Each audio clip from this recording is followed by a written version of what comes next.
Hello बच्चों, आज हम टाइप्स ऑफ केमिकल रिएक्शन पढ़ेंगे। पहला हमारा है कॉम्बिनेशन रिएक्शन। देखिए, कॉम्बिनेशन नाम से हमें पता लग रहा है कि हम कंबाइन वर्ड का यूज़ कर रहे हैं। कंबाइन मीन्स आपस में मिलना है। तो कॉम्बिनेशन रिएक्शन में सिर्फ रिएक्टेंट कंबाइन करते हैं, कोई चीज़ एलिमिनेट नहीं होती है, निकलती नहीं है। जो आपने डाला वो सब आपस में मिक्सअप हो जाएगा और मिक्सअप होकर के एक बन जाता है। मीन्स व्हेन टू और मोर सब्सटेंस एलिमेंट और a compound combine to form a single product, जैसे कि मैंने यहाँ पे किया है फिगर में A plus B to make a A B.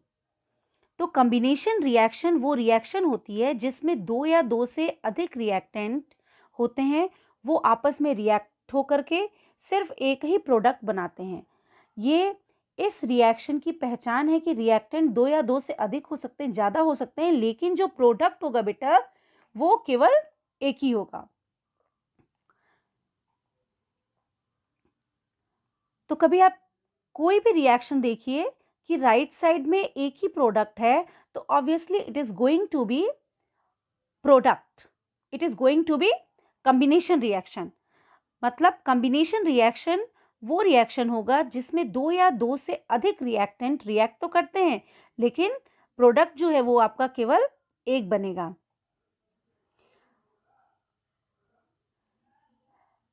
This reaction can be between element compound और a compounds। अब ये जो रिएक्शन है वो एलिमेंट और एलिमेंट के बीच भी हो सकता है, ये एलिमेंट और कंपाउंड के बीच भी हो सकता है, ये कंपाउंड और कंपाउंड के बीच भी हो सकता है। Let's see the example. Element plus element, carbon एक एलिमेंट है, ऑक्सीजन भी एक एलिमेंट है, और ये दोनों आपस में रिएक्ट करके CO2 बनाते हैं। जैसे sulphur plus O2 to make a SO2, H2 plus S to make a H2S, H2 plus O2 to make a H2O। अगला हमारा है एलिमेंट और कंपाउंड के कुछ एग्जाम्पल देख लेते हैं। जैसे ऑक्सीजन एक एलिमेंट है और कार्बन मोनोऑक्साइड कंपाउंड, दोनों आपस में मिलकर के CO2 बनाते हैं। इसी तरीके से O2 और SO2 SO3 बनाएंगे। अगला हमारा कंपाउंड और compound, H2O plus CO2 to form a H2CO3, SO2 plus H2O to form a H2CO3। देखिए यहाँ पर एक दो या दो से अधिक आपके रिएक्टेंट हैं, A प्लस बी प्लस सी, और प्रोडक्ट कौन कितने हैं? केवल एक, सिंगल प्रोडक्ट। अब हमारा दूसरा रिएक्शन है डीकंपोजिशन रिएक्शन। यहाँ डीकंपोजिशन वर्ड आ रहा है, इसका मतलब है ब्रेक डाउन होना, कोई चीज टूटेगी, कोई चीज ब्रेक होगी। It means in this reaction a single reactant break down to give a simpler product। मतलब ये एक ऐसा रिएक्शन होता है जिसके अंदर एक ही रिएक्टेंट होता है। इसकी खास बात ये है कि रिएक्टेंट क्या होगा? एक, वो टूटेगा अपने कंस्टिट्यूएंट्स में। जैसे रिएक्टेंट टूट रहा है टू और मोर कंस्टिट्यूएंट्स में। अब ये टूटता कैसे है? रिएक्टेंट टूटेगा कैसे? या तो हीट करने से, करंट पास करने से, या लाइट की प्रेजेंस में। It means it is a type in which a reactant breaks up into its constituents either by heating or passing a current or in the presence of light।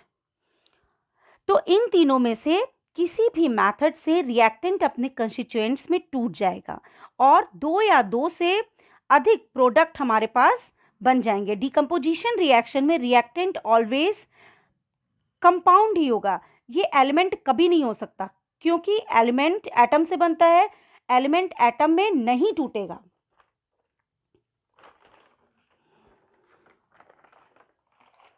Decomposition reaction के लिए जरूरी है reactant is always going to be compound. देखिए यहाँ पे compound है, इसको heat किया या इलेक्ट्रिक करंट की यूज किया या फिर यहाँ पे लाइट की प्रेजेंस में ये अपने कंस्टिट्यूएंट्स में टूट गया। अगर हम फॉर एग्जांपल के लिए सोडियम लेते हैं, Na लेते हैं, तो वो किस में टूटेगा? नहीं टूटेगा ना, क्योंकि सोडियम क्या है? एक एलिमेंट है।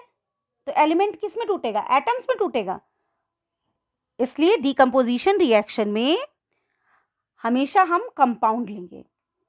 अब हम देखेंगे कि इसके एग्जाम्पल और मेथड्स में कैसे टूटेगा।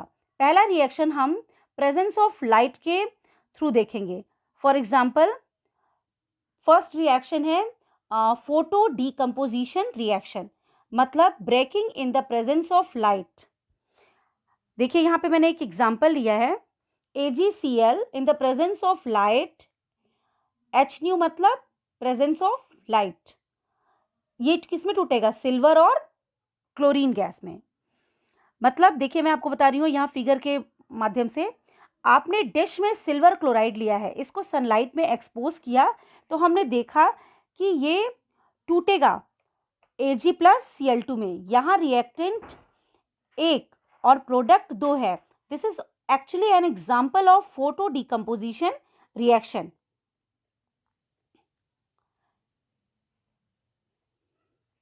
देखिए नेक्स्ट हमारा है इलेक्ट्रोलाइटिक डिकम्पोजिशन रिएक्शन। हमारे पास इलेक्ट्रोलाइटिक डिकम्पोजिशन भी होती है जहां हम रिएक्टेंट को इलेक्ट्रिक करंट के माध्यम से तोड़ेंगे। जैसे NaCl का ब्रेक किया जाएगा तो वो सोडियम और क्लोरीन में टूट जाएगा due to passing of current. तीसरा मेथड है हमारा थर्मल डिकम्पोजिशन रिएक्शन, मतलब ब्रेकिंग बाय हीटिंग। यहाँ पे देखिए तीनों रिएक्शन में कंपाउंड को हम ब्रेक कर रहे हैं उसके कंस्टिट्यूएंट्स में, लेकिन जो प्रेजेंस है बेटा, पहला वाला हमारा लाइट के थ्रू है, दूसरा वाला हमारा इलेक्ट्रिक करंट के प्रेजेंस में है, और तीसरा वाला हमारा थर्मल डिकम्पोजिशन जो कि हीटिंग के थ्रू है। यहाँ पे हम फिगर से दिखाऊंगी मैं आपको।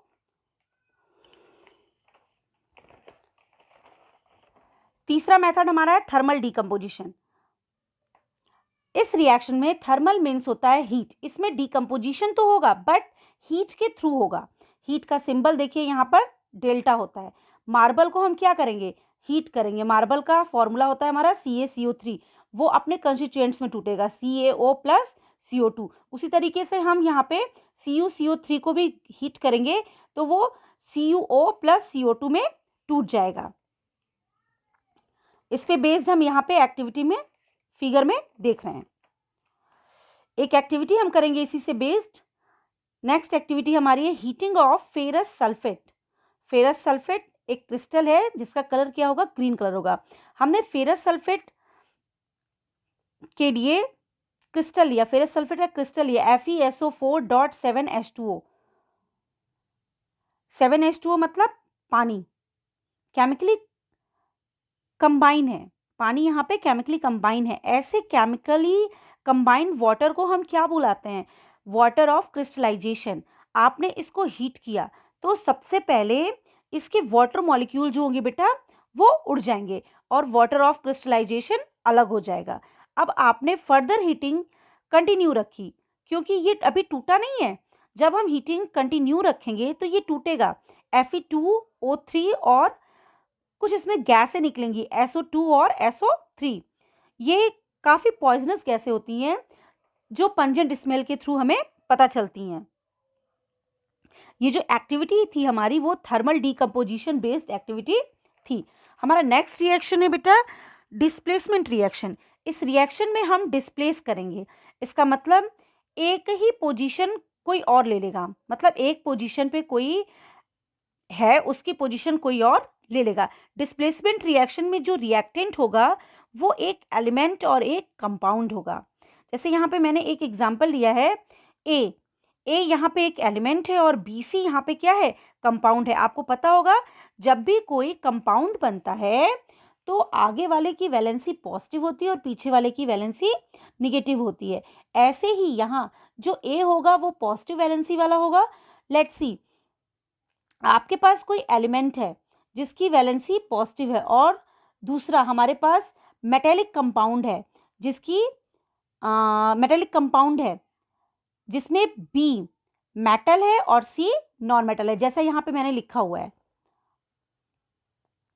रिएक्शन होने के लिए नेसेसरी कंडीशन भी है, वो जो एलिमेंट होगा वो ज़्यादा रिएक्टिव होना चाहिए as compare to the compound के अंदर जो मेटल प्रेजेंट होगा उससे। A should be more reactive and B should be less reactive. अगर ऐसा है तभी रिएक्शन होगा, अदरवाइज रिएक्शन नहीं होगा। फॉर एग्जाम्पल के लिए, नहीं पहले डिफिनीशन देख लें। It is a reaction between a element and compound in which more reactive element displays less reactive from its compound, या फिर हम कह सकते हैं when an element displays another element from its compound is called as a displacement reaction।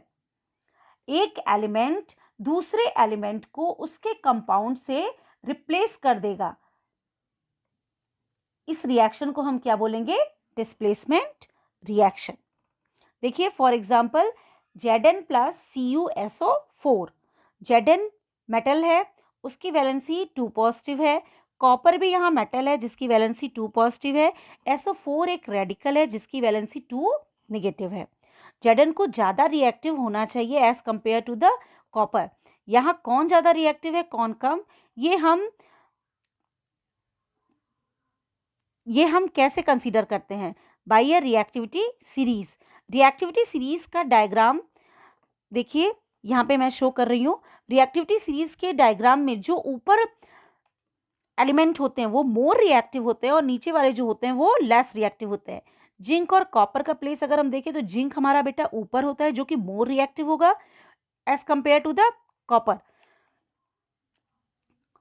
तो condition भी हमारी satisfied है, इसलिए जिंक कॉपर को कॉपर सल्फेट से डिस्प्लेस कर देगा, उसकी जगह ले लेगा। वैलेंसी भी सेम है और ZnSO4 कंपाउंड बना लेगा और जो कॉपर है वो अकेला हो जाएगा क्योंकि Zn उसको डिस्प्लेस कर दिया है। तो इस तरह से आप रिएक्शन करेंगे।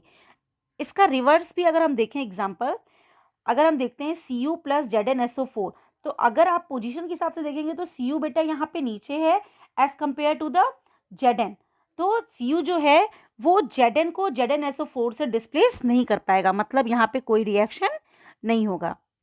नेक्स्ट रिएक्शन है डबल डिस्प्लेसमेंट रिएक्शन। यहाँ पर 2 कंपाउंड टूटेंगे। नहीं पहले हम डिफिनीशन देख लेते हैं। It is a reaction between 2 compounds in which they mutually exchange there ions. Double decomposition या डबल डिस्प्लेसमेंट रिएक्शन, यहाँ पर 2 कंपाउंड टूटेंगे इसलिए इसका नाम डबल डीकम्पोजिशन रिएक्शन रखा गया है।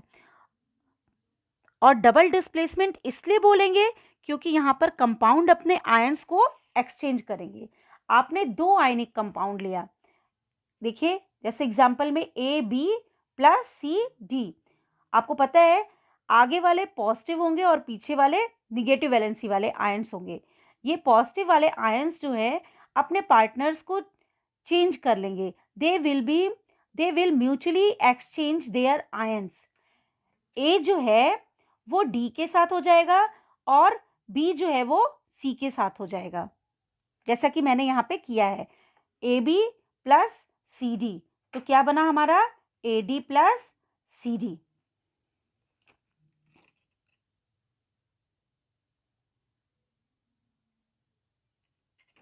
AD के साथ और BC के साथ याद रखिएगा पॉजिटिव वाले आगे होंगे और निगेटिव वाले पीछे होंगे। ये एक ऐसा रिएक्शन होगा जिसमें 2 कंपाउंड रिएक्ट करते हैं और म्यूचुअली अपने आयंस को एक्सचेंज कर लेते हैं।